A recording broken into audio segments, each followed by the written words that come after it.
All right, we are now live here in prime time on the brightest lights, the biggest stage, round three here of a trio of shows here on Sportswire Radio. Got a lot to cover here in a little bit of time, and we're going to talk about it here with a slew of my guys here that'll cover a different bunch of topics here. I'm joined here first by the Grim Reaper of Sportswire Radio, that is Rob Maraska, contest man, Mets fan extraordinaire, also the co-host of the New York MLB Talk. Also joined with me is his co-host, also the co-host of the Liftoff Jets and Philadelphia Eagles fan. Yes, that is possible. Chris Pizia. I'm also joined here by TBK. Also, a guy sometimes is a podcaster and sometimes gives other opinions. And I'm joined by also a man that dabbled in the wrestling world for a very brief period of time. He is also the host of the Hockey Fan Chat, Mr. Randy Dillon. And fellas, happy Friday. Welcome back. It's been a while. I've had a bunch of different shows. I've ran the gauntlet today. I've had Underground Wrestling. I just had on King's X bassist and vocalist Doug Pinnick. Certainly an historical interview, and I'm with you guys. So happy Friday, and what's on you guys' minds tonight? I have a feeling that three or four of you guys are going to probably fill me in on WWE, and I'm going to go with probably Randy Dillon and TBK to riff off that first. And I admittedly, Randy was busy with King's X, so tell me what happened here tonight on SmackDown, specifically between two men that sort of had history last year, and what happened for those that are listening and watching here in prime time on the brightest lights, the biggest stage, where all wrestling matters and all King's X matters. Sportswire Radio with The Rock and Cody Rhodes. Thanks, Tom. Great to see everyone. Yeah, Chris and I, Rob, were talking about The Rock coming up, talking with Cody Rhodes. Listen, you can call it confusing, you can call it weird, you can call it brilliant. It was a bit of a I think you look how the segment was played out. The Rock coming announcing the New Orleans. I think we all saw that. His thing was Cody. There are holes in the story, but he came out talking about Cody. You're like a brother. We become good friends. But I think what it stems from this segment is The Rock telling Cody, my damn camera. Well, Randy, it's live, and we'll go with what you say. Maybe The Rock is interfering with your... Yeah, Rock didn't want to hear what I have to say, but he had his own press conference. But yes. I think what this stems from is The Rock is keeping us interested but confused at the same time, because I think he's telling Cody, like, I still have my eyes on you. I did not forget what happened last year at WrestleMania. You took my spot. I wanted Roman. You took it. I'm playing you here, but now pretty much I'm giving decisions. I have the power. You either become my guy, or other things are going to happen. It's going to be much easier becoming my guy. Okay, what do you think about it, TBK? What's your reactions on this? Yeah, I mean, it's The Rock, right? You know, anybody who's, you know, says that they're sick and tired of seeing The Rock, the crowd isn't. There's nobody who can. They haven't seen him in a while too, right? So it gives him that. Oh, yeah, it's been a little bit. 5 weeks. There's nobody that can make them boo, make them laugh, make them cheer, all in one segment like The Rock can. He's still as electrifying as ever. He's still, you know, and if anything, this whole thing I feel makes him more dangerous. He's like, you know, yeah, we might be cool, but I own you. And now I want you. I want the very essence of your being, you know, almost went Undertaker on him. I want your soul. I want everything that it encapsulates you. So, I mean, I think it's a darker turn. And it's starting to come together. I will agree. It was very weird until tonight.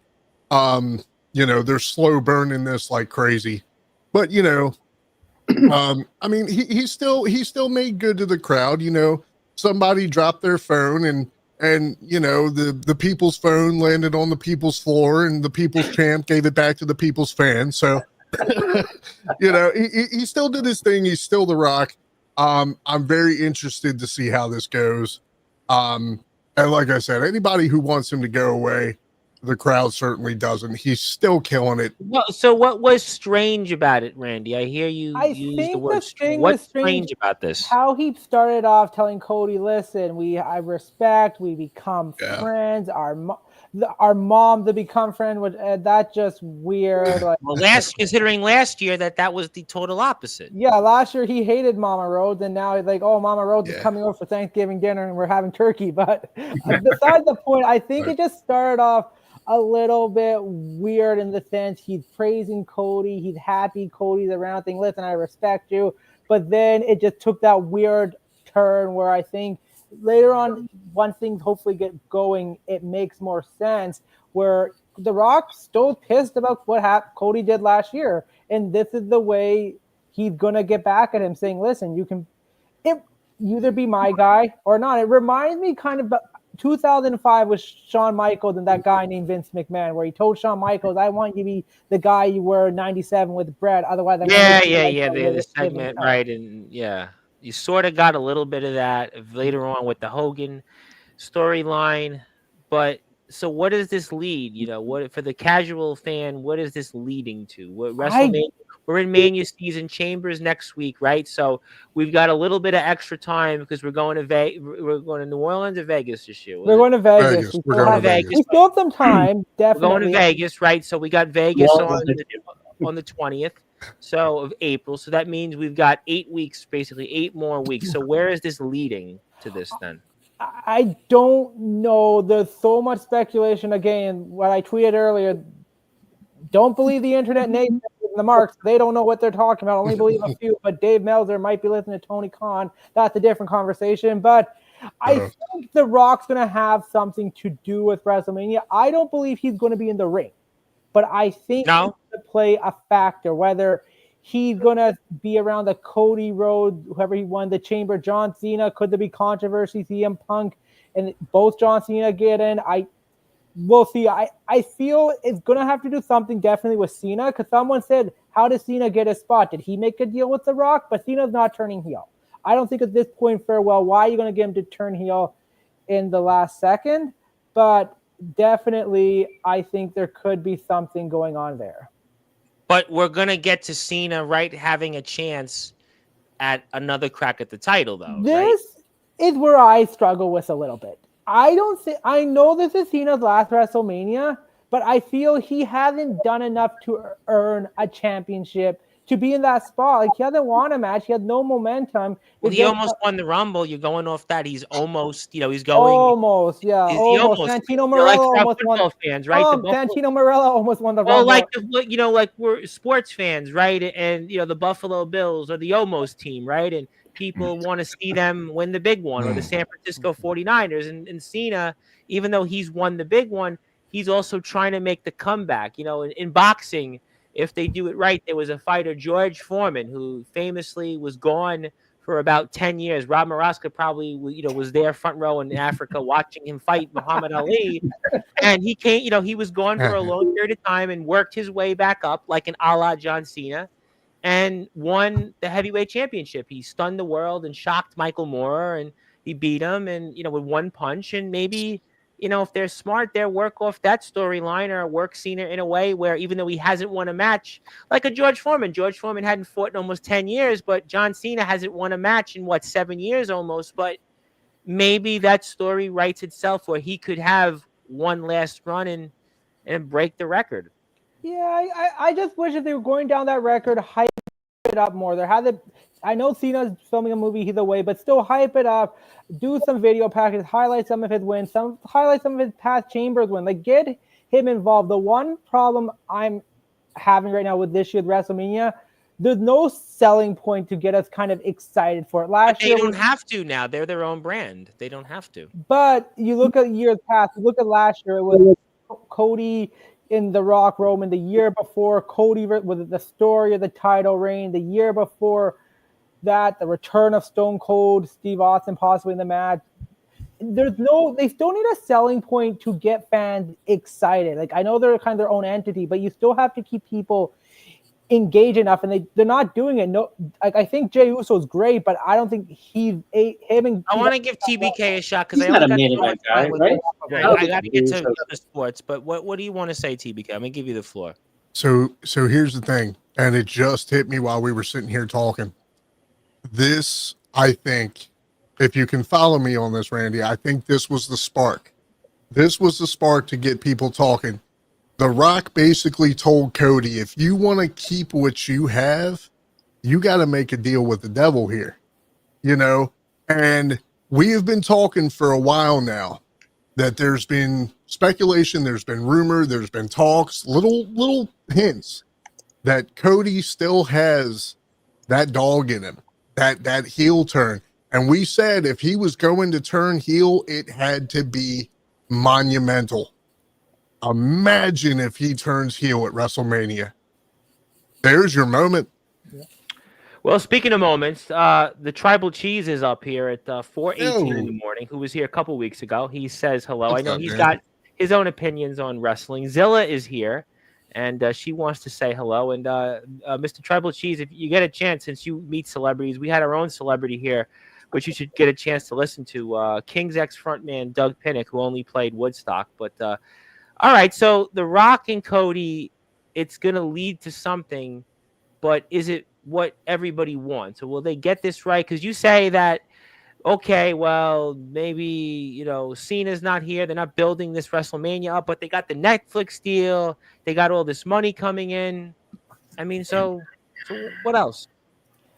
I still think you got to build. I still think you need to get people attention. You got all this money coming in, that's great, but you still got to get people attention. Listen, I think I was looking online. They have about 51,000 seats for WrestleMania, only 46,000 seats. Only 46,000 have sold? I know that said a lot, but 46, that's, 46, I know, but they have 8 weeks. Listen, Vegas is a hot spot. Like, this isn't like. But I also think, you know what? They're having trouble with Vegas. I think two reasons why they're having trouble. First of all, right now, economy's tough. Economy is tough. Inflation's hitting people right now. I mean, food prices are through the roof. To go to a concert or go to any show, it's an arm and a leg. Yeah. I also think that, Vegas, is a tough destination that people want to go to in April. Maybe, maybe you ought to put it somewhere else. So they have time. I think people also, maybe they want to wait to see the price drop a little bit. Speculators. I think it's the economy. I think it's a tough economy. The stock market's choppy.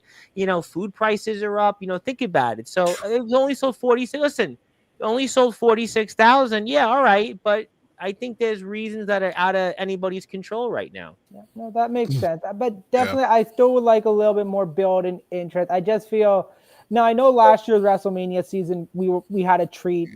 We knew there was going to be. Well, you had a storyline that was 2 years in the making. Yeah. You had The Rock coming back after years. Right now Cody's been champion, and he's going through some adversities. People have their struggles with it. I'm just trying to play, two sides of the coin. No, you're absolutely right, Tom. And then you think we're missing Randy Orton, John Cena's not there, Roman Reigns have been off camera. A lot of factors that play to this. Right. I was going to say, like, last year everything was about Roman. Roman was the focal point of everything last year. This year, though, you have the opportunity to make something big out of Kevin and Sammy.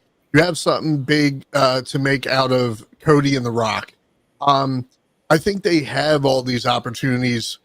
Whether or not they utilize them and pull the trigger in the right ways is what we have to just hang on and wait and see, I think, every year. Because like we said, this year it felt like we weren't building towards anything. It was, Cody's run has been a little lackluster because Roman set the bar so high. So I feel like I said, like tonight was the spark.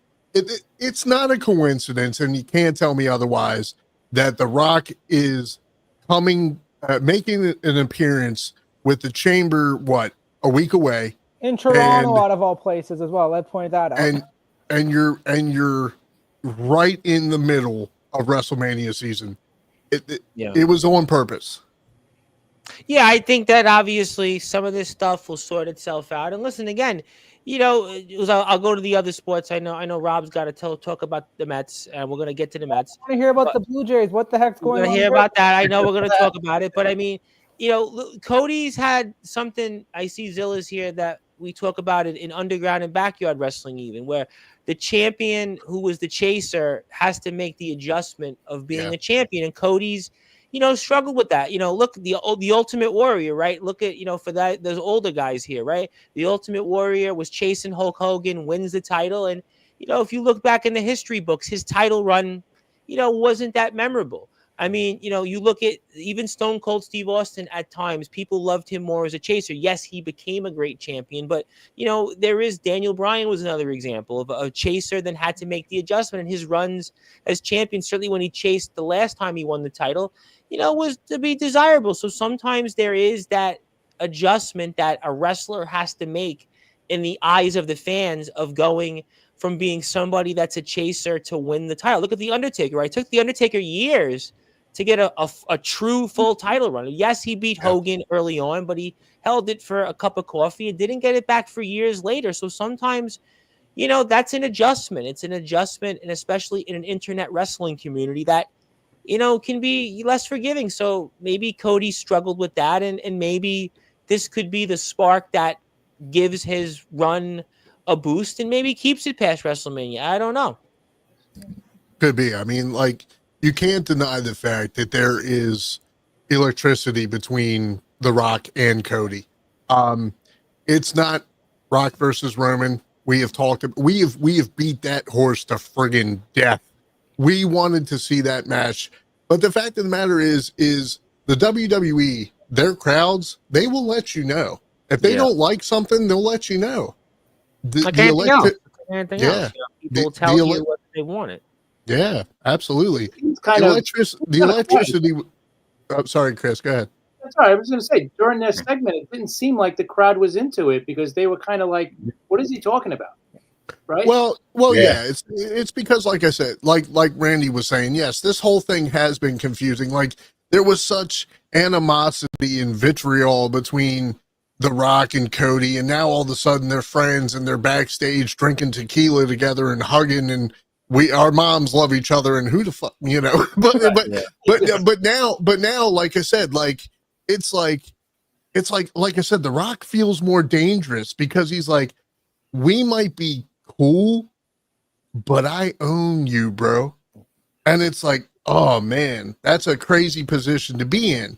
You know what I mean? So it's like, I think at this point, like I said, The Rock was able to make the crowd laugh, make them boo him, still make them cheer him, all in the same friggin' segment. That's insane. I'm not surprised. Well, that's The Rock. That's he's that's what he's one of the greatest entertainers. Absolutely. Period. I just heard in the UK they had the nation sans the Rock, and they were talking about that. The guys were talking about him as an entertainer and what he brings to the table. I mean, so maybe this is the spark that Cody needed. I mean, agree. also to be fair, and we'll get to the other things in a minute.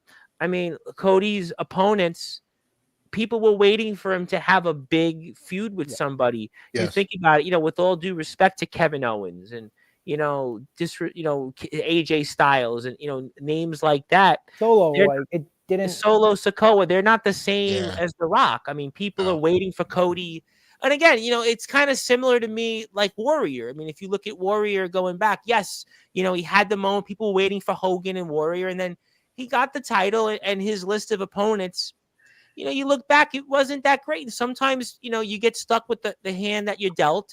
And also Cody had to follow up Roman. Roman was champion, historically speaking, one of the longest in history. And, you're just not going to be able to follow that up. And I think that the list of opponents that he had faced that were challenging him were left, with all due respect, not the same as an elite status, an elite level, like a Rock or a John Cena or a Roman again. It wasn't that name. he didn't have that big match yet because I'm thinking of Punk's run when he was champion for that 400 days. It was Del Rio, then Ziggler. He was in the Chamber. His run didn't really like get that solidified till Mania when he had that big match with Jericho. And Cody, like Kevin Owens, his feud was good, but he hasn't had that big opponent. Like but you say Kevin Owens, but there was no believable. You know, we talked about this before. We're here with Randy Dillon, TBK, Rob Maraska, and Chris Bazaya with the Friday Night Sports. We didn't have that believability that Owens was going to win. There's no Randy Orton. There wasn't that kind of like John Cena. He didn't have that rematch with Roman. Like he didn't have like kind of that big match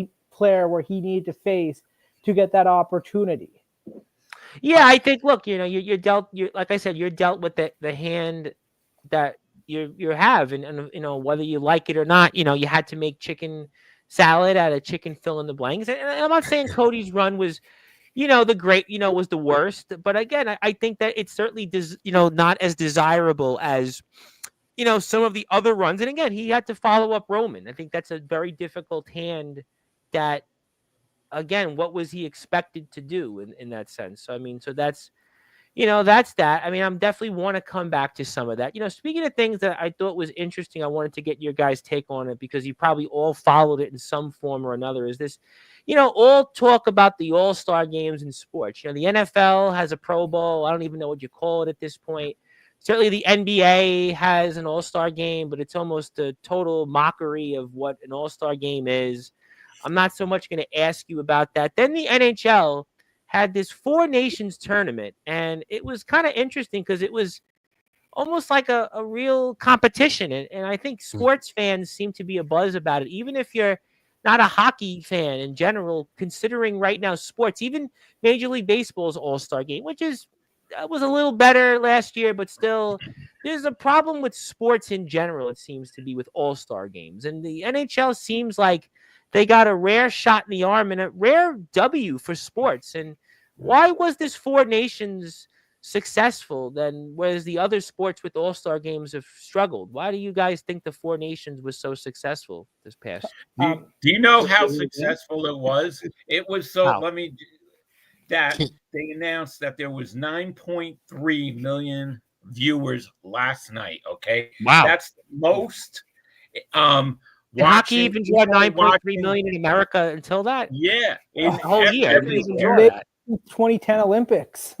Yeah, I even think the whole NHL season viewership was like that's the most watched NHL sanctioned game in decades. Think about that. That's how big it was, and it was big. And it was exciting. Yeah, people were talking about it that weren't even NHL fans. Why? All I'm gonna say, and I'm not the hockey guy here, but the reason why I feel is because these all-star games now anymore, they're big hangout sessions. They're goofy. They're for the guys to, hey, you didn't get to the big one, but come have fun and, you know, chill out. I think for a everybody while. who's a sports fan in general can agree all-star games have become terrible. But the thing that was different with this was that there was real drama.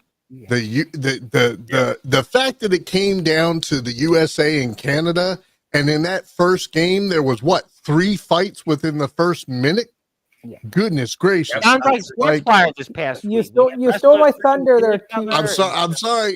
You're the hockey guy. I'll shut up. You're right, and sorry, Tom. You're absolutely right. What I think made this successful, that game on last Saturday against USA Canada, that 3 fights. You don't see that. Yeah. And even the Olympics, the IHF, we don't see that because of the rules. Like those 3 fights, it wasn't more of, oh, we're here to have a good time, let's represent. No, it was pure animosity. Yeah. The T'Chaks fought, and now they're hurt because of it. JT Miller fought, and it was physical. It was rough. It was like a playoff game. And even last night felt like a game 7 of the final. Yeah, I mean, I didn't, sit there admittedly because we were here on Sportswire with the IMF, which was kind of like USA and Canada in terms of the fighting, well, it was more tamer than usual episodes. But I noticed in the beginning of it, even people were paying attention to the national anthems. That was a big thing. And I thought that was interesting. And, people getting riled up over the national anthem. The politics right now. Hey, look. Playing for a cup is one thing. playing for your country's pride. So was that the reason why the Four Nations did something that hockey probably hasn't had? It was a real game. It was a real game. Yeah. Think about real game. These guys wanted to win. The All-Star games that we see, they don't care. They just the NBA All-Star game. I don't even know why they play. I mean, I actually had it on in the background on Sunday, and it was like these guys. It was just almost. I don't know what are we doing here? What am I watching? It's a mockery. I haven't watched an NBA All-Star game in years. LeBron was supposed to play. Listen, LeBron was advertised, and then all of a sudden decides he's not playing. I mean, these guys in the NBA, and I heard PK Subban talk about this, and he was spot on, is that in the NHL or in hockey, these guys, they play every game, whereas these NBA guys, and I'm a basketball fan, obviously we have on the platform college basketball players come on here, we've done some stuff with them, and I'm trying to be as tame as possible because we just did have on Doug Pinnick on here. And, we have more big names coming on here. But the facts is that the NBA guys, it's the load management. They take off when they want to. They pick the teams. It's almost like, I hate to say it's like nepotism. It's almost like these guys are bigger, once back in the day, right? And I think PK Subban made this point. Somebody did. Michael Jordan played every game. He played, whether you liked Michael Jordan or not, he played every game. Kobe Bryant played every game. Magic Johnson played every game. Hakeem Olajuwon played every game. Karl Malone and John Stockton, I mean, they played till they were 100 years old. I mean, but these guys in the NBA now, it's like, I decided I don't want to play. I mean, we had Luka Doncic and LeBron, they decide when they want to take off. I mean, you had Paul George do that. Kawhi Leonard was famous for that. I mean, all these guys, and I think that's the mindset that with the All-Star game, that's why it's a problem. Whereas maybe with hockey, these guys were like, you know what, we want to play for something. And maybe is it just the country or is it something else?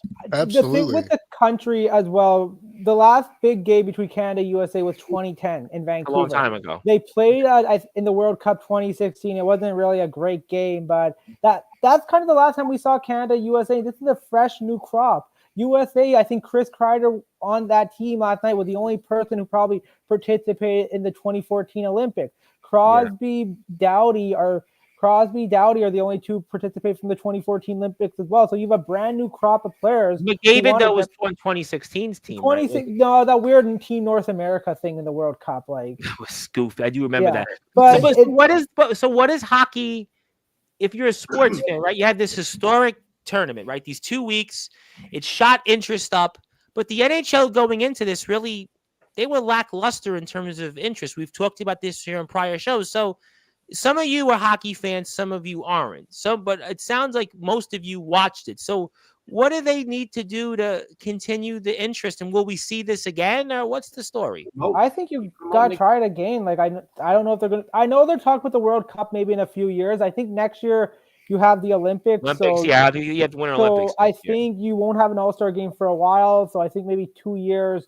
They're hoping you bring it back. Maybe people will get interested. But I think the All-Star game as a dead concept. I just think you're better. Is that for sports in general? I think in general, even in hockey, like they're trying everything because players, the stars show up. Like you see the Sidney Crosby's always showing up. Patrick Kane did show up. I know Ovechkin showed up until the Olympics in 2018. Then he said, I'm not going, but that was more of his own statement. But you look at it, it's more now just players, they'll show up, but it's just like you can tell the players are nonchalant. Look at last year with Kucherov, we saw. Like his effort. It was like it was embarrassing. They don't want to get injured. They don't want to, they're worried about it. I don't blame them. I mean, it's a game that means absolutely nothing. It's only for the fans, and they can. So then, why do we have an All-Star game then? Why do we have it? Well, I mean, if you look at the NFL, like for their Pro Bowl, the guys aren't even wearing pads anymore. Oh, the NFL game, it was almost like it reminded me of playing. It's become like when I was a kid playing on the cement, the only one that's worth watching is the baseball one because you don't want to get up like if you're a batter, you don't want to get up there and just strike out, right? So you're trying. I think in baseball there is still something. The doesn't want to give up a hit. Yeah, well, I think it's pitcher versus batter. There's still something about I want to see some kind of competition. I would want to see a matchup, maybe Paul Skeens versus Aaron Judge as an example. I want to see something special, right? So, okay, maybe there's at least some of that. It's like I said. So the NFL, the Pro Bowl has basically turned into a glorified two-hand touch. Yeah, it reminds me of playing when I played flag football. We don't tackle each other. Flag football, right? Exactly. But with the NHL, right? They have made it to where, these teams are playing for specific states or whatever, but at the end of the day, they're also making it to where it's still representing countries. These NFL teams, they're not playing for country, they're playing for states. Country pride is still a thing. It's a thing. And when you pit two countries together, I don't care what sport it is, there's gonna be that heat. And you want your country to win. I mean, hell, like I said, I wish I was into hockey more, but Baltimore doesn't. But there were people last night that watched that weren't into hockey. I think that's the point, right? Because it was 9.3 million? Yeah, because it was the camaraderie. If you're a patriot at heart, you want the USA to win, and they marketed it well. Phone into the team, and he was talking about he was a fan of hockey and blah blah blah blah. I mean, so there was something that the average person that wasn't a hockey fan was interested in yesterday, which I find fascinating because we were talking about the other sports, right? All-star games have struggled. I mean, baseball. Can I say something controversial? Yeah, go ahead. Do any of us give a damn about women's soccer? Oh, well, we have women. No, I know you do, Tom. I know you do. Forgive me. We have the 5 countries. I've seen some of the women's soccer here up in Canada. Hold on. Here's what I mean. Here's what I mean by that. Until it comes down to the point to where it's like, oh hell, USA women's soccer is going for Olympic gold. Are you really watching until that point? I mean, when country pride is on the line, you care. Period. For the average fan, that's all. That's all I meant. That's all I meant. I think the average person, I mean, with us on this platform, we do work with the women's soccer team. Yes, sir. Yes, you do. And no disrespect to them. I've seen I got that. Now, listen, Coach Litwin has worked with us, and so has Coach Vicina and Paige Palazzolo. But I understand the casual person. But I think that's also what hockey in the discussion here, which is to me that hockey's a sport that it's in the Big Four, but people. I just don't think they promote it enough, especially here in America. Sure. It's their sport, so it's like Major League Baseball. Here, they just don't promote it enough, at least in my mind. Yeah, Chris, think of this: the Ovechkin race. Like, how much is that getting promoted? Like him chasing, And whereas, I think LeBron, when he was chasing the scoring record, ESPN broke into it. They carried the game. Yeah. There was updates when. Barry Bonds, some guys remember this when Barry Bonds was chasing the home run record for Hank Aaron, or when he was chasing the quote unquote home run record that Mark McGwire had. I mean, it was every at bat. Bonds is up at bat. Bonds is up at bat. So, I mean, the other sports, there's more of a promotion, more or less, whereas the NHL is, I don't know. I'm a hockey fan. I was a season ticket holder for the Islanders. I love the game. I think the game live-wise is the best of the 4 sports to watch, but it's a sport that, it's been very hit or miss in terms of its lack of, it's a very regional sport. Hockey is a regional sport. If you're in certain states like Minnesota, Michigan, Nashville's become a hotbed. If you're in certain states, it's a hot topic. But, I think it's missing the rivalries that it used to have. There's no major rivalries anymore in hockey. There's so many teams. Better than in the playoff format. You don't get those upsets anymore. You don't get those mad, weird moments. Like look at Colorado and Detroit. Detroit and Anaheim. You got those rivalries. Because the teams, but that's sports in general because it's watered down. Everybody, if you look at the NHL and the NBA, right? Even baseball now, right? How many teams make the playoffs in these sports? Almost half the league, right? So if you're talking about half the league makes the playoffs, and even in the NHL, right? Years back, the Columbus Blue Jackets beat the Tampa Bay Lightning and upset them and sweep them. Okay, there was a 30-plus point differential, but if you look at the Columbus Blue Jackets roster, they had really good players, and teams in the NHL can go deep, and they don't. Seeding doesn't mean anything. Same with the NBA. Look at the NBA, right? It's a joke, right? You win your division, and you could finish like 7th in your conference. They have this play-in tournament during the season, so it almost doesn't value regular season. Really, what sports is. Right. So what sports has done, the NFL, I think, has gotten it right a little bit, right? Because you get the bye, right? The first seed gets the bye. So at least you have that, right? But if you look at baseball, the NHL, and the NBA, right? Regular season record does it mean anything anymore? It used to mean something. In the playoffs. You know? Yeah. I think for me personally, like I had said before, as far as my NHL knowledge goes, the two guys that really come to my mind when I think hockey are Wayne Gretzky and Ovechkin. And like neither one of them have tennis shoe deals. Neither one of them have, they don't have, Wayne Gretzky Nike deals. They don't have Ovechkin Air Force Ones or whatever, like when I think of basketball, there's so many, and I'm not even a basketball fan, but there's so many names that come to mind. Michael Jordan, Magic Johnson, LeBron James, Kobe Bryant, Shaquille O'Neal. Like, if you were to ask the casual everyday sports fan, what is the first name that pops up when you think the NHL? It's going to be Wayne Gretzky.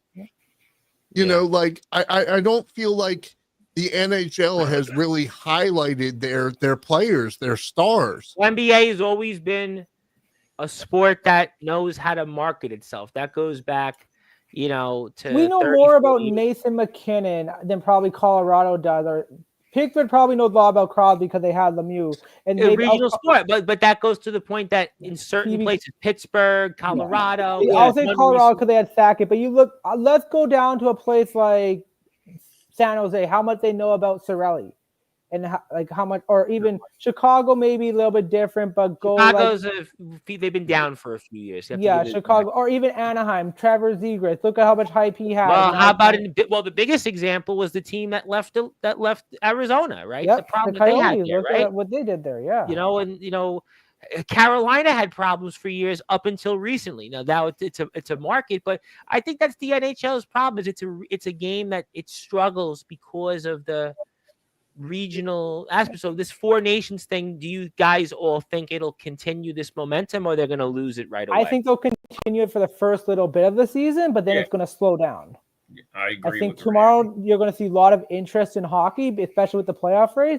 But coming next week, by this time next week, it's going to go back. I think, and we're here again with Randy Dillon, TBK, Rob Moroska, and Chris Bazaya. My name is the Reverend Tom Bryce, your voice figuratively where all sports matters, and also all Kings X matters here on Sportswire Radio. And I think the NHL is going to, I don't know what they could really do, but maybe have the game again. But you said the next year is the Winter Olympics, so they're not going to have it then. And then they really couldn't have it for a few years. So really, this might just be a one-time thing. You might have to wait. Well, they have the Olympics, then I think they're doing the World Cup maybe the year after. So maybe they can catch fire with the World Cup to get it going again. But I think the year after that, we'll see. So in 3 years, we'll see. I think 2 years with the World Cup, we'll see how it works. Like, we're going to get the same thing. I think also it's tough with some of these sports because they play for so long. So, like, if you're a hockey fan, right, you're starting the season in October, you're going to the end of June.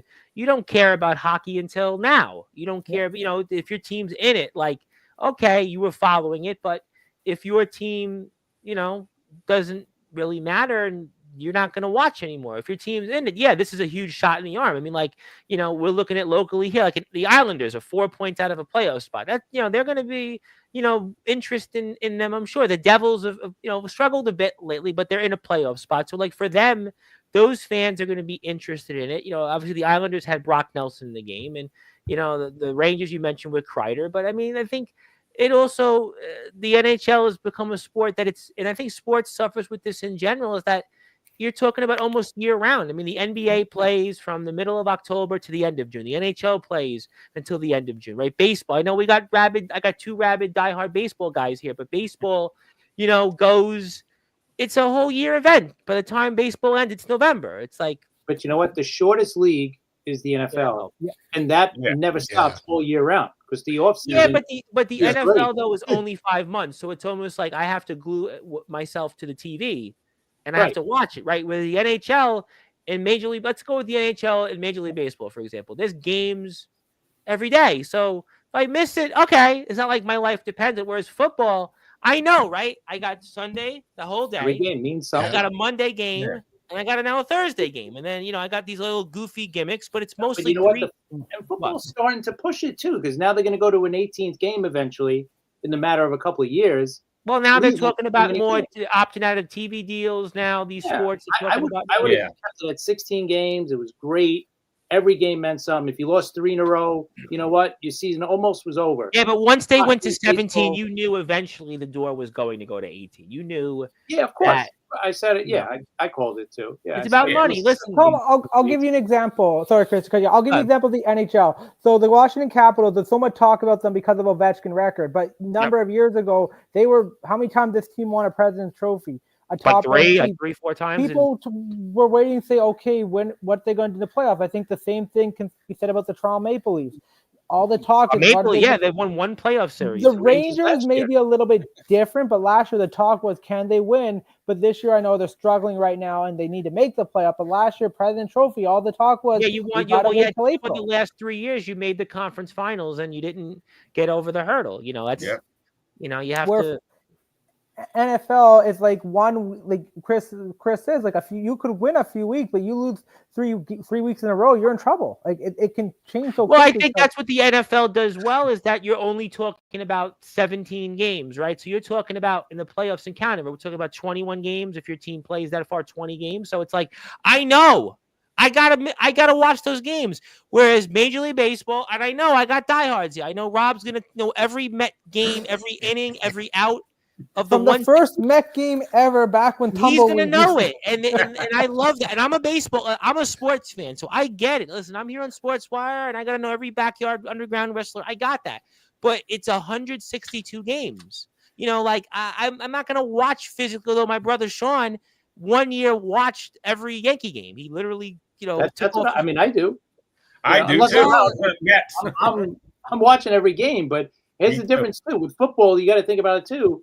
In the playoffs, it's a 7-game. It's a 7-game every game in the playoffs, right? It's win or go. Yeah, I think that's what the NFL has 7. So well. Right. That's what they have. They have cornered. They have that. The other sports don't have that. No, I think it's the NBA. I mean, it's always the Commanders. I think perfect example this year. A team that really came out of nowhere, where the first few games with some big upset, and they ran to a juggernaut in the Eagles. And but you saw the first few games how exciting it was for I think Jaden Hurst. Please correct me if I'm wrong, but how big it was for that kid to play, and everyone was so excited because it was like you didn't know what he was going to do. But I think that's what. Listen, the NFL is like WWE in that sense, right? If you're a WWE fan, every week, right? I've got to watch Raw, I've got to watch SmackDown, and I'm there for it, right? Whereas the NFL, I know I've got Sunday. I've got a Monday game, and I got Thursday now, right? Whereas these other sports, and again, I love all the other sports, but I could miss an NHL game. I could miss. But that's why NFL, I think, they're in like a league of their own, right? That's why they got the audience that they have. Yep. They're just a way above. I think NHL, NBA, MLB, they're the ones that got to figure it out, right? They got to figure things out. They got to promote their game better. Baseball too, the same thing. Baseball, I think the talk is now they want to leave the ESPN network. I mean, that's another thing. Well, they are. So you're going to see them. Go to networks, so that's going to be like big. I said, when you break it down for like a guy like me, I would love to get into hockey more. It's glorified ice fighting. I said it 10 years ago, TVK. You missed the good days. It appeals to that. Well, I said the best sport to watch live, from my vantage point of the 4 majors, is hockey without a shadow of a doubt. Hockey has always been to me number one because when you're there, it's such a different game versus on TV. Sometimes people here have trouble following hockey on the TV. But you go in person, and I've had, I've sat in almost every level there is for games. I've by far I've gone to way more hockey games than the other sports. And with hockey, it's right in front of you. Whereas, it's the other sports don't have that as much. Basketball does a little bit of a better presentation with it. Actually, basketball does. But I think that, the other sports, football and baseball, it's like, do I want to sit and watch a Met Brewer game or a Met Pirate game when it's 47 degrees on April 23rd? Probably not. Well, think about as well, Tom, how bad were the Coyotes for a number of years? Like the Islanders, I know they've had some good years, but like think about it, like, well, I know they've struggled as well, but think about for like, I'll give the Ranger example for Rob. Like the Rangers were a good team for a number of years. If you see them play the Coyotes, it's probably like, I could miss this game, not a big deal. Like exactly. And I think that's a sports fan. You look at it and say, well, if I'm a Ranger fan or I'm an Islander fan, the Islanders have been, much more competitive the last decade. And, you're going to sit there, and obviously that's attendance has been an issue there in Belmont at times, is that, am I going to sit there and watch games against teams that are less desirable? I don't know. Joe Dell is here. He's arrived. He wants to say Jets fans are glued to their TVs as much as they put their feet through the screen. Well, I mean, football real quick. I mean, they're going to be looking for a quarterback. I mean, Aaron Rodgers is gone. Well, I was hoping we were going to talk about that because we have some Jets fans in here. So Aaron Rodgers gone, Chris. He's out of there. Yep. What do you do now? Is the world your oyster, or what? I said hope and pray. No, I don't think they're going to trade up. I don't think they're in a position to do that. They got a lot of holes on their team. I don't think they're going to give up, multiple first-round picks, a second-round pick to move up. If he drops a little bit, then maybe they'll move up so they don't have to give up as much.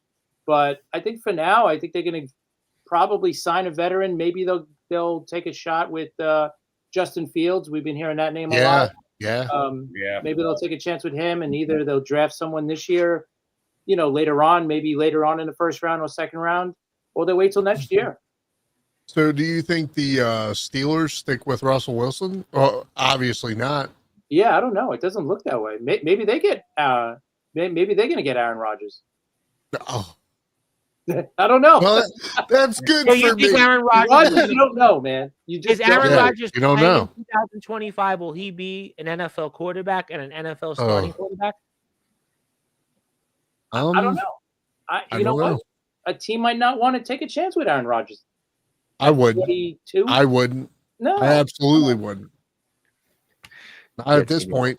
Not at this time. Hey, look. If Aaron Rodgers went to the Steelers, that would be the best possible outcome for me. Right, exactly. Exactly.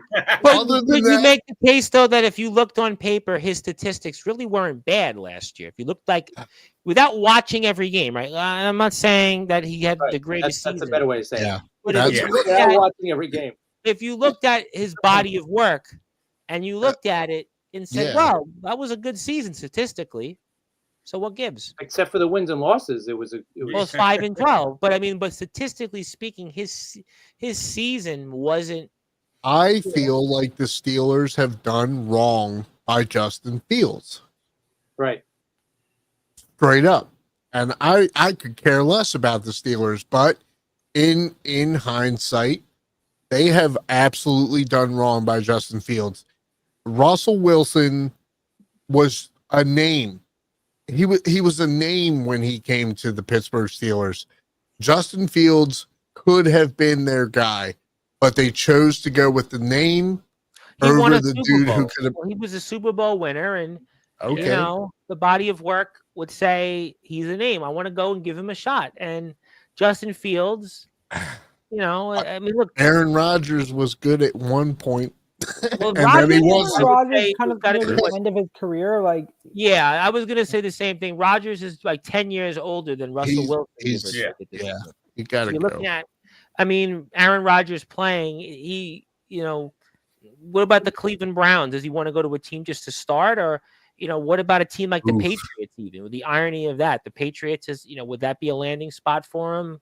If he's got something, does he want to be a starter or does he want to win? Do we even know if he's playing next season? There's a lot of variables there with Aaron Rodgers. Yeah, I would say, is there even a team that wants to pick him up with his age being a thing.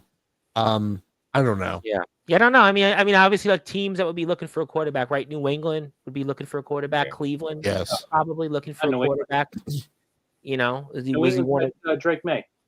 Yeah. Okay. Cleveland, maybe. Would he want to go into Miami? Maybe Tua gets hurt. Maybe as a backup. Oh no! Starter. No! No, he's not going anywhere to be a backup. What's that?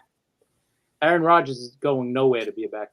No, of course. No. But if he's going to be a starter, what are the teams that are contenders that would want 40-plus-year-old Aaron Rodgers? I mean, Miami plays a really fast and hard offense. He would get destroyed there. Would Seattle be a team that would want him? The Geno Smith leaving, would that be maybe? Maybe not leaving though, right? I thought he had either if he was a free agent or an opt-year. Didn't he have something with that? I remember reading somewhere they were going to part ways with Geno Smith. Oh, maybe they're going to cut him. And then that make sense to bring in an Aaron Rodgers because Seattle, he's from the West. He goes into a division that, maybe he's more comfortable with a quarterback coach there. That's, kind of more his speed. I mean, that would be Seattle's won 10 games last year. I mean, they're a competitive team. They could make the playoffs very easily. Yeah. Maybe that's last year. So I don't know if unless they cut him. I mean, that's possible, but I don't know. There's not many spots for him to fall into. I'm just thinking about it in the league, right? I mean, where would be the spots that he would go on a contending team where he would start? For Aaron Rodgers, at Pittsburgh, maybe. Maybe. Another team, maybe, because we're hearing rumors that the Rams might trade Stafford. So if they trade Stafford to, say, the Giants, maybe they get him? I don't know. Yeah, I mean, 1 year. I guess. I mean, for any look, and this is coming from a Ravens fan. Everybody listening out there in Sportswire Radio Land, this is coming from a Ravens fan. Okay, if you're a quarterback, if you're a franchise quarterback, if you're a starting quarterback, if you're a tenured quarterback, working with Mike Tomlin is not a bad thing. So if he goes to Pittsburgh, good on him. But I mean, look, Pittsburgh they haven't won a playoff game, but they've consistently won, and maybe Rodgers. They've been there. They've been in the conversation year after year. But great idea. I still say the way he finished the season, he played well enough that if you looked at, he had I think. I mean, sorry, but it's an upgrade from the friggin' Jets. I don't know. Anything is talking about the Steelers, TBK, because you're saying they're so every year, and Tom saying they make the playoff, but they can't get over that hump to win. Is Aaron Rodgers, can he do it at this point in his career to take? I'm not the one to say. I don't know. And his numbers statistically, again, I'm not saying he had the greatest season, but it was 28 touchdowns to 11 interceptions. 3,897 yards. He had a 63% completion ratio. I mean, his completion percentage wasn't that bad, and he ended his season, his last 3 games. He actually ended 5 touchdowns, 1 interception, and he had games of 200 yards or more in 220 some odd more yards in 7 of his last 10 games. So I mean, I'm not saying it was a great season, but in terms of overall, it was a good season. It looked like it. At the end of the day, it's, does anybody want to take a chance on him? I don't know. At this point in his career, he's going to be 42 years old. Look at it from October 27th on. He had 7, 9, 10, 13, 14, 18 touchdowns to 4 interceptions. 18 is the ratio improved in the second half. So if you look at it, I don't know. Joe Dell says Aaron Rodgers goes to the Colts. He went to the Colts. You watch your mouth. The Colts. Not that it's the reason, but if he goes there, do they bring him in to compete against Richardson? Their rookie, not rookie, but their second-year guy. Well, that's what I kind of suggested. If he goes to a place like a Miami. You go in there, Tua gets hurt always. Maybe you want to go to a contending team, warm weather. Minnesota would be another destination. I don't know if he'd go there because he wants to be the guy. And remember, Minnesota following the Brett Favre path, I thought would be kind of funny, right? Brett Favre went to Minnesota. I just feel like I just feel like Miami is too fast, too progressive for a guy like Rodgers. I don't know where he's going. We're going to find out, and we're going to certainly find out. And again, we'll see. Obviously, NFL draft is coming soon. Raiders is another one. Yeah, I can see that. Carroll's there now, maybe because he wants to win. He's not there to rebuild, right? He's there to win right now. Pete Carroll and Rodgers. I just read it off: 18 touchdowns, 4 interceptions, October 27th on. So from that vantage point, he's a formidable quarterback still. But again, if you watch the eye test, is always a different one. So. We talked about a number of different, but I know Rob's here. I got to get baseball in. He's Rob. I need my Blue Jay fix. Tell me what you got there. So we got Alonso. Alonso left. Alonso's back with the Mets. Yeah. Guerrero wants to leave possibly, and Yankees started now. How about this for everybody? The Yankees now you can have a facial hair now. Now, do I read this right now? I don't know if this would qualify. Now, would this qualify me here for the Yankees? No, that's too crazy. Yeah, crazy. They would tell you to trim it for sure. So TBK's got to trim it. I got no shot. Rob Maraska, they might give him I will never trim it. Well, that's why we're not going to the Yankees. And Rob Maraska might qualify. I guess does Rob Maraska qualify to be a New York Yankee? That's what I want to know. Is he qualified? TBK, if you were able to play for any major league team, you would shave that off in a minute. Well. If the money, yeah, for sure. You're not wrong. Money. Go ahead. I digress. So we like that the Yankees. So everybody could talk about that. Do you like the Yankees finally ending a policy that's been antiquated? Is there a reason why they've changed this policy all of a sudden? I've had mixed feelings about it because this is all I've known the Yankees to be my whole life. So. It's going to be strange to see these guys, any of those players, with any kind of facial hair. So it's going to be strange, but I'm okay with it, I guess. Listen, if it's going to bring a free agent that maybe said, nah, I'm not shaving my hair, or I'm not cutting my haircut, or I'm not shaving my beard, or whatever for the Yankees. If it brings a guy in like that, I guess it's good. But to me, it takes away their identity. Like what made, well, one of the things that made the Yankees apart from any other franchise in sports, let alone did the Maple Leafs have that in hockey also? Were the Maple Leafs with the same policy? Yeah, that was something Lou Lamoriello said. You have to buzz cut and all that thing. I know Lou's done that with the Islanders too. Which they have it until the playoffs. I think the playoffs they let it go. But it's not really as known for the Islanders as it is for the Yankees. But it's to me, that's the one thing. Or WWE used to have something like that where there was a period of time for a while.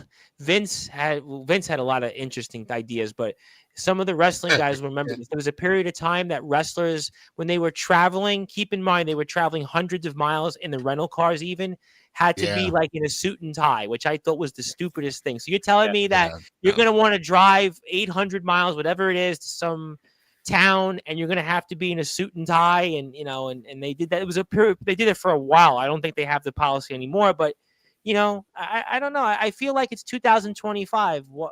I get it's the Yankees, but I think that if you want to have a facial hair, I think it's your choice, really. I don't know. I think the Yankees, they haven't won anything. It's like, it hasn't worked. Maybe it's because they want to win now and they want to, I don't know. I'm just trying to think out loud. I know that was George's policy, but I think the Yankees, Rob was alive in the 40s and 50s. They always had clean cut, right? They were clean cut, right? Weren't the Yankees clean cut back then?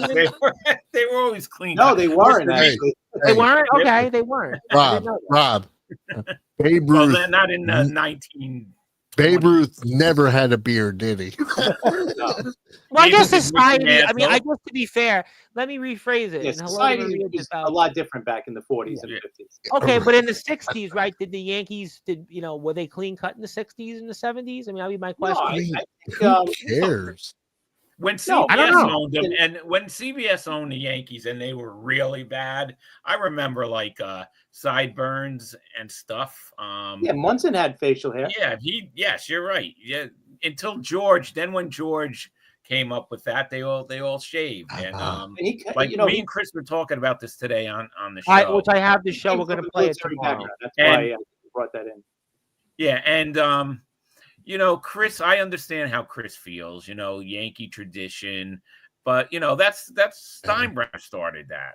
And his son knows things are not the same anymore. It's like players don't have that the Yankee pride like they used to. Like we were talking, I think that's sports in general, though. I don't look. We're talking right the four nations. We talked about hockey, right? We talked about basketball. They don't even care about the All-Star game, right? The NFL, I don't know. But so in just looking, sorry, Tom, I just did a search. They said this goes back all the way to 1976. 50 years almost. Yeah.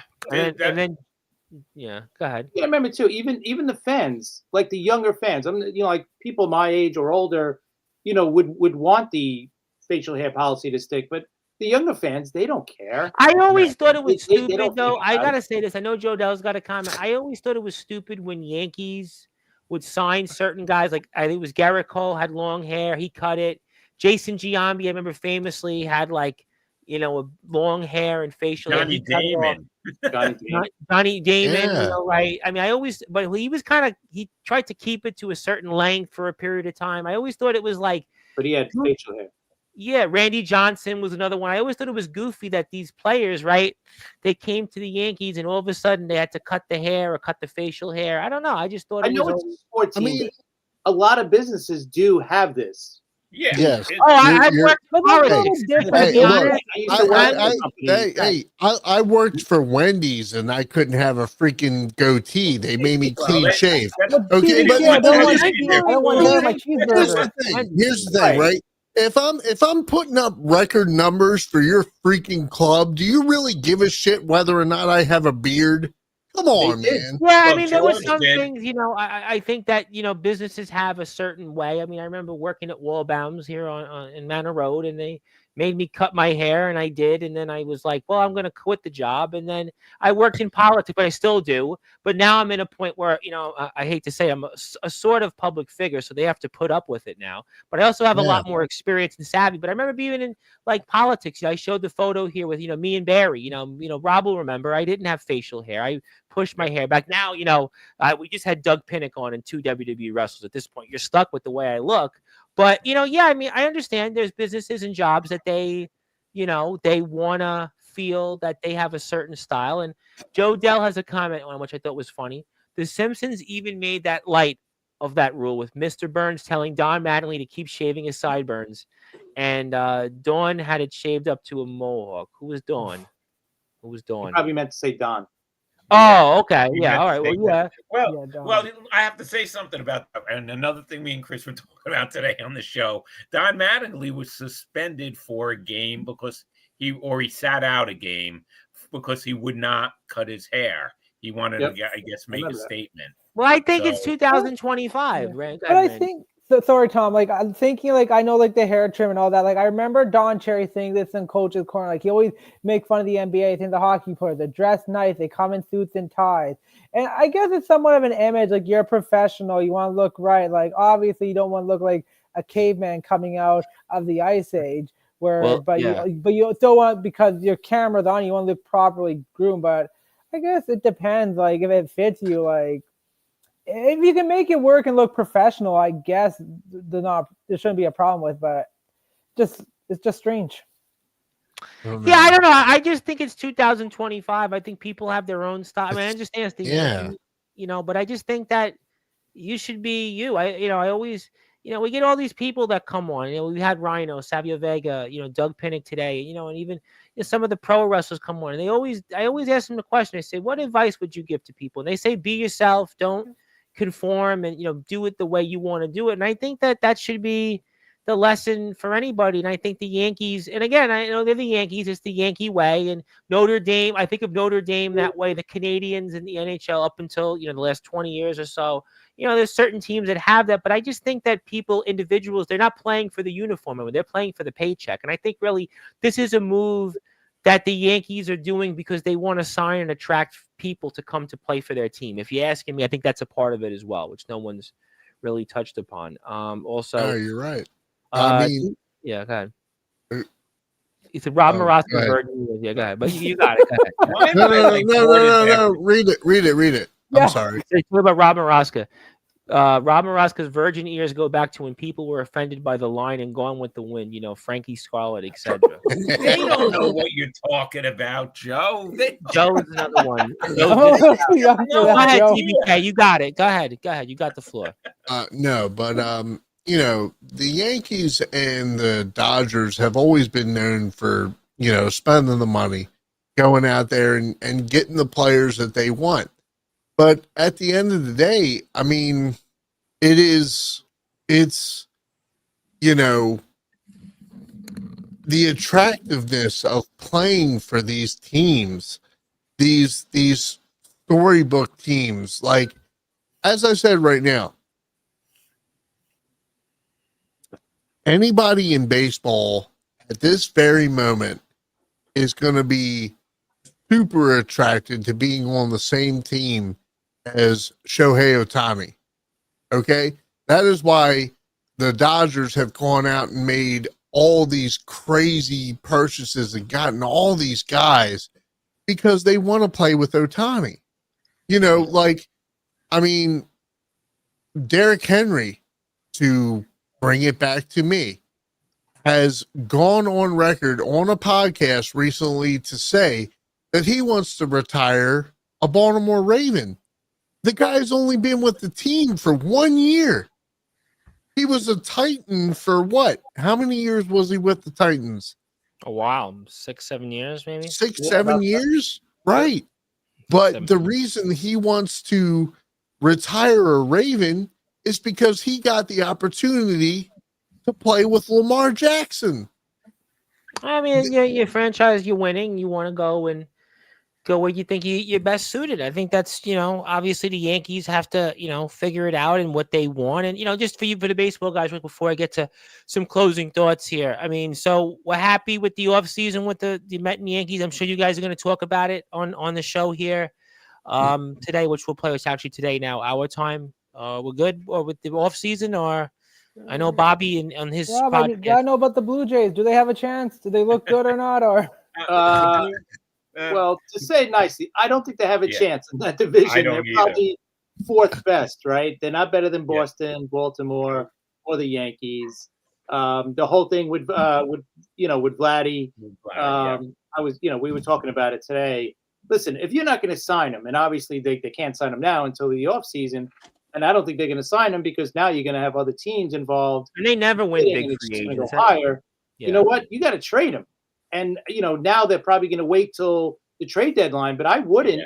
I would trade him now because, Randy, that's like going into a season where your team is not that good and you're going to wait till the trade deadline. Well, we dealt with that with the Islanders. We had John Tavares, right? And we knew that there was a very strong possibility he was going to walk.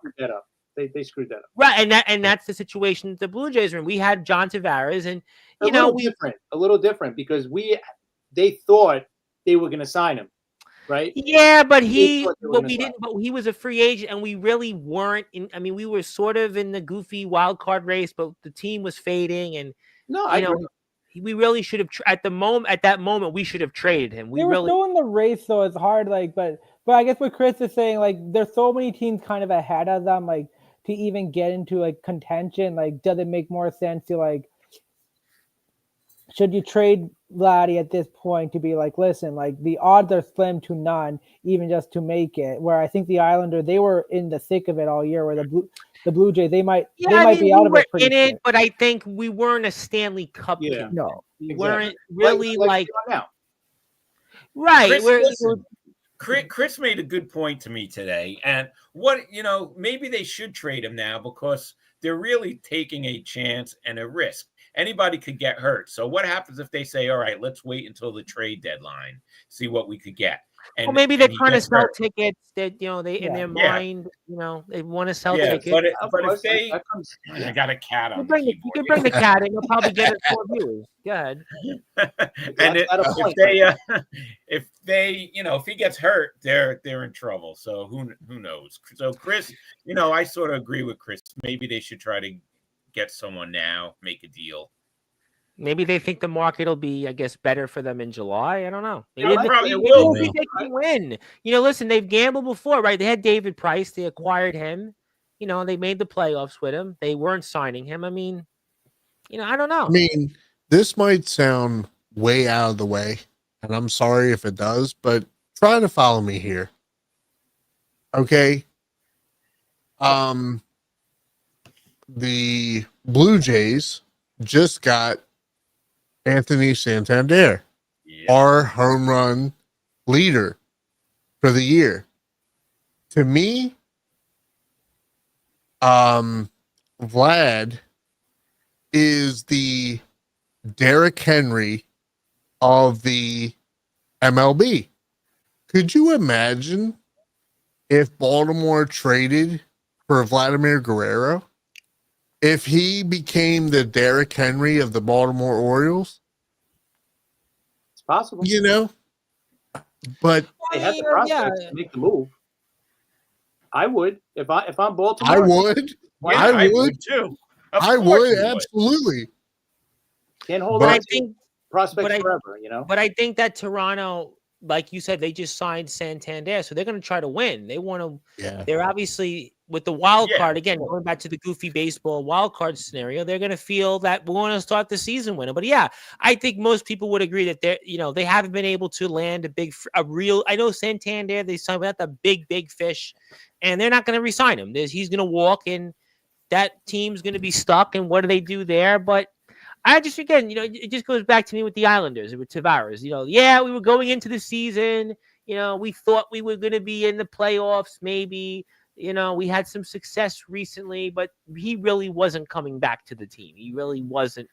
I know that people were going to say, we were going to sign him and give him the whole big deal. And the Islanders are in another predicament right now because you got a couple free agents right now, right? Nelson's coming up, right? Nelson's a free agent. You got Lee's coming up soon too. So you have names. Paul Mary, the free agent, coming up. And you're stuck in the same situation. But they're going to trade all of them. I'll be honest. I know it's not going to happen, but I think the Islanders aren't doing anything. I think they're not. Lou is he's been in the same position for what now? We added before the deadline. We added Tony DeAngelo. We added the defenseman from the Blues. We've added pieces. That tells me that the team, although they lost the last 2 games, they were playing really well before that. So I don't think they're doing anything. But think about so this is their UFAs. They got Brock Nelson this year, Paul Mary this year, Paul Mary as well, and then you got next year. Lee's next. Next year, no, it's 2 years. Then you got Lee. Oh, you ain't Lee. You ain't nobody won. Lee's not for a while, but then the big thing is Noah Dobson. I think the big question is Noah Dobson's an RFA at the end of this year, so they got to really. I think hearing his name in trade rumors. Dobson. I think I'm definitely moving Paul Mary. I think Islander fans aren't moving Nelson. They don't. Nelson's an Islander, right? Yeah. He's moving another guy. I know, but he's another one like Josh Bailey. Right. He's another one that. Player, but I know what you mean. But he's another one in that, he's a New York Islander. The Islanders are good at keeping mid-level players for their whole career. They did in the past. Patrick Flatley was here 100 years. Yep. I mean, Lee's here. He's going to be here for another 2 years or like 100. Casey Zizekas has been here forever. Cal Clutterbuck. I mean, listen, I agree with you. Nelson's better than that. He was, he's coming to his own certainly, but and he could get something decent, right, Randy, in the trade market. I definitely think Nelson could fetch you a first-round pick and maybe he's a legit second-line scorer. Yeah, a lot of teams have talked about Brock Nelson because his cap at $5 million as well. It's a cap you can really work with if you get the Islanders to eat some of that contract. Well, because you know what, when the Islanders, that was actually a good move when they re-signed it because at the time you were getting really a third-line scorer that's turned into a second-line scorer. Don't forget, Brock Nelson was really like a third-line scorer that turned into a very good second line player. I mean, the contract it was goofy then, but now it's turned out to be, a good deal. And, again, guys coming off 3 straight 30-goal seasons, a little down this year, but 37, 36, and 34. Yeah, he's shown he can score, and this is a team that the skill's not there. So this is a team he's shown he has potential score. Imagine I know Colorado's name been out there. They want again. Imagine you put him with the likes of Nathan McKinnon and what do you think? He could be a point per game player. Yeah, I mean, look, we'll see. But obviously, NHL starts back today. Baseball, we're happy, right? Spring training games have started today, so the guys are happy about that. Anything you guys want to add on baseball real quick before I get to closing thoughts? Anything else you guys want to say on the Mets and Yankees before we go? For Rob and Chris, you want to say anything? We're good. You'll hear a lot of it today. Alonso, we're happy with it. You talked a lot about Alonso, I'm sure, right? Alonso re-signing, and he's back. Met lineup is good. Yankees, I know Bobby was upset. Aaron Boone got a contract extension. They were upset. Yeah, I know. Most Yankee fans were not happy about that, but yeah. What are you going to do? Well, you're going to replace him with another guy that's just like him. So, well, my problem is they went to the World Series last year. You going to fire him? Right. No, he's got a winning record. The he's in the playoffs. Every year they've had a winning season. They've been in the playoffs. What's he now? Been 7 years in the playoffs? What, 6 or 7 years? Yeah, exactly. We've talked about this for 4 years on this platform. Yeah, he's not the greatest manager, but he keeps winning. It's like, I'm not going to say going back to the Islanders, he's a Jack Capuano, took him to the playoffs and couldn't coach. But here's the other question you got to ask these people: who do you want instead of him? Who are you going to sign to manage this team? I don't know. I don't know who. Right. Good question. Who would be out there? I don't know who would you want to be the manager. I don't know. Especially when the players want him. The players like him. Aaron Judge has said, I want him as my manager. When you're captain and the guy that you're paying, I ain't bringing in Buck Showalter. He's elsewhere. I mean, I ain't gonna bring. I don't know who I bring in there. Exactly. I ain't bringing Joe Girardi makes a lot of sense to keep him. Yeah, I don't know what would be. You're not getting Dusty Baker out of retirement. A Bruce Bochy. So really, I really want him anymore. I don't know. I mean, Bochy came back, and but I mean, I think the Yankees. Look, he went to a World Series. You ain't getting rid of him. We'll see what happens. But we definitely talked a lot. We pretty much did everything today. We did wrestling. We did a lot of WWE. We did hockey. Yeah, we did that. We did some football, did some baseball, even sort of covered the NBA, but not maybe in the greatest of ways. But we'll have a lot to talk about here next week on the show. Probably be here same time between 10:30 and 11. I got a guest already, but we'll have a good lead-in, so that'll be fun. I won't have 3 shows like we did today, but we had Doug Pinnick of King's X, and it's King's X Day. It was King's X Day, so that was a great feat, but definitely was a great honor to have him on. Joe Dell, I hope you get a chance. You're a heavy metal guy to check out that interview. A lot of people have so far, but we'll get to some closing talk. Yeah, you know what? A guy, yeah, he was good. He had a good career. He's still playing with Tool coming up here. They're doing a show in the Dominican Republic. They're playing with Tool and Coheed and Cambria, and they're playing the Whiskey a Go-Go. Yes, the Whiskey's still alive, and King's X is still alive. But let's get to closing thoughts. I'm going to go with you, Randy, first. Good to see you here. We'll see you next week for more. I want to pass the baton to you, and any closing thoughts, fire away. Perfect. Thanks, Tom. Always a pleasure to be here. Great to be back. Rob, Chris, TBK, to see you. Closing thought. One thing I mentioned earlier, I want to talk about the talk of Shane McMahon and AEW, Tony Khan. I think this is the reports are pretty much Shane McMahon wanted some equity, which I think is fair. Listen, Vince owned WWE, he wanted to buy UFC. Vince said no, and I think he wanted to call the shot. Say, listen, I know what I'm doing, and Tony Khan said, I'm not giving up my control or power in the company. I think it's a loss for AEW. If you want to take this company to the next level, to show you are the next legitimate wrestling company, to go against WWE, to challenge them, your secret weapon is a McMahon who knows this business in and out. The fact that you said we don't need it, the fact is, Tony Khan problem is he has the money, but he's a mark. But the business model is going to tell you, I got the new deal. I'm going still to big venues, and I'm content. I mean, maybe that's his advantage. Exactly, and I think, again, it goes to Punk's interview he did with Ariel Arwani last year. As long as they're willing to pump money in that company, No one but cares. Who matters that goes from WWE to AEW? It's again, Mercedes Moné doesn't matter. Adam Copeland doesn't matter. I mean, almost anybody that's gone to AEW, it seems to me. Maybe I don't even know if Christian Cage. I guess maybe. Well, look at AEW. Let's put it this way for Soraya's AEW. Deadwood leaving the company. Mark Henry they brought in backstage is gone. He had things to say about them. I mean, is Paul White alive? I mean, you go up and down their roster of names. I guess maybe Bryan Danielson would be the exception. I guess, but he already had his name. But you look at some of the talent they built. Last year they spent a lot of time building Mariah May, Swerve Strickland. They built it up. Britt Baker's got problems right now. Britt Baker's pretty much done there. Like they don't even want to do anything. They're just gonna let her kind of sit in the background. You look at Ray and TBK is gonna say. When we talk about the Lucha Bros, Ray Felix, like he's just letting him sit there. They had Jeff Hardy. He left, right? Ricky Stark. Look at the issue they had there. Same with Miro. The reports, the problem, Malachi Black. Like they've had talent there. They should be promoting, but they decided to go the XWE guys who are pretty much just collecting that big payday. Like, listen, Ricochet. Bischoff said it months ago that they go there and.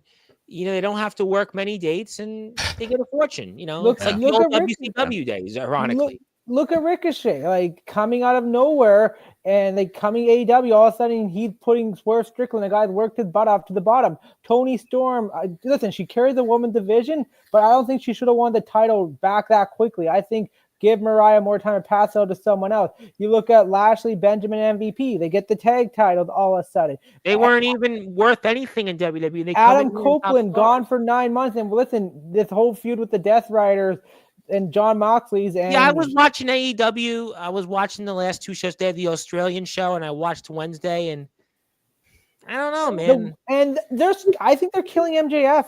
This is the one thing I was looking at his promo with Hangman Adam Page. Yes, to open the show. That was the open. That was good, but I didn't like the fact they say MJF. He wants the fan approval. This guy, when the whole backstage incident went down, who was the guy that kind of had to get the attention off? It was this guy and his comments as being a heel. And you're saying now he's a bitter guy because he doesn't want the fans' attention.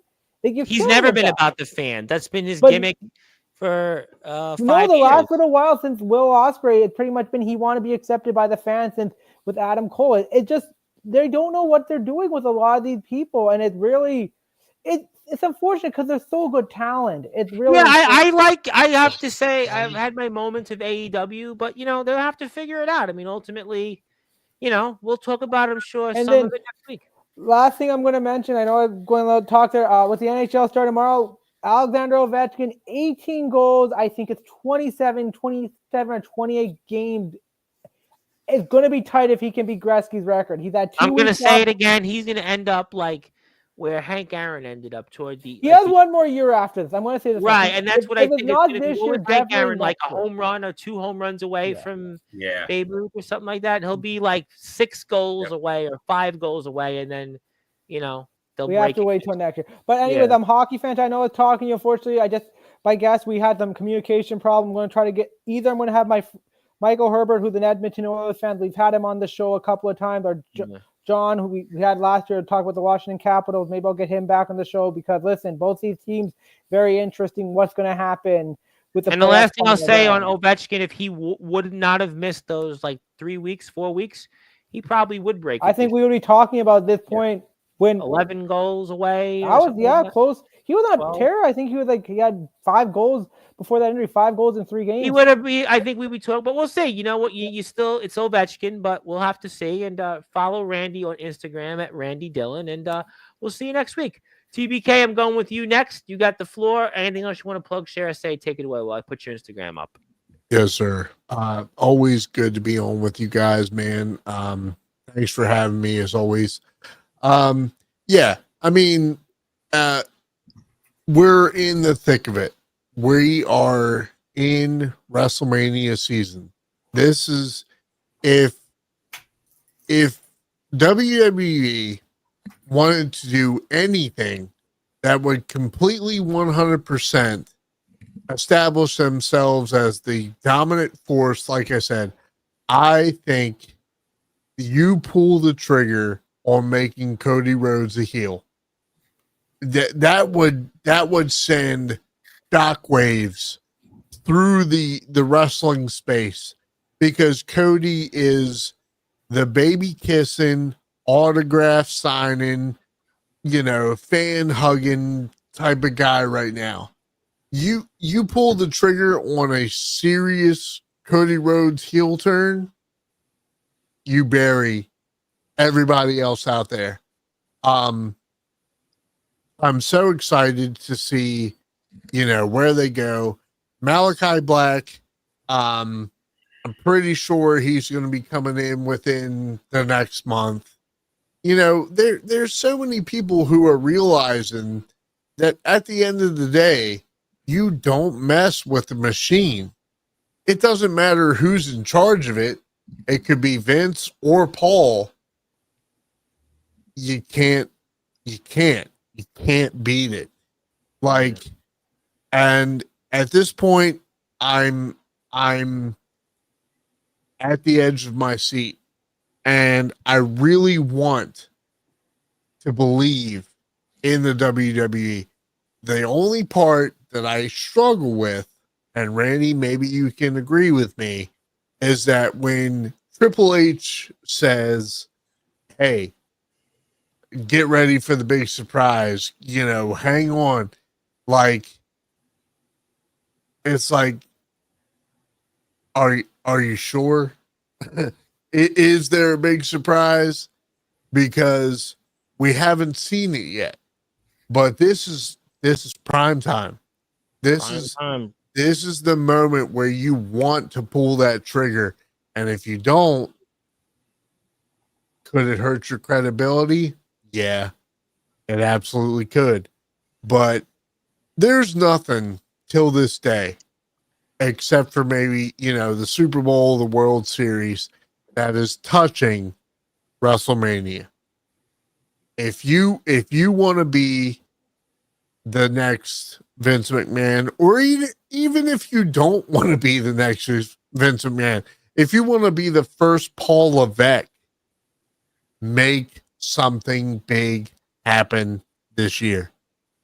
We're going to certainly find out, and definitely TBK is on Instagram. Check him out. Check out more of his takes, and welcome back, and hope you are doing better health-wise, and we're all pulling for you there, and keep up the good work. And you want to get to Joe Dell? Saw King's X twice back in the day. I don't think King's X opened for Rush before. Yes, they did Dio, but I don't know if they opened for Rush before. I don't think King's X opened for Rush, because I think Rush came up in the interview. I don't think King's X opened for Rush. I'm almost very certain of that. But they definitely opened for Dio. There was no question that Dio, they opened for him a couple times. I think they opened for Dio.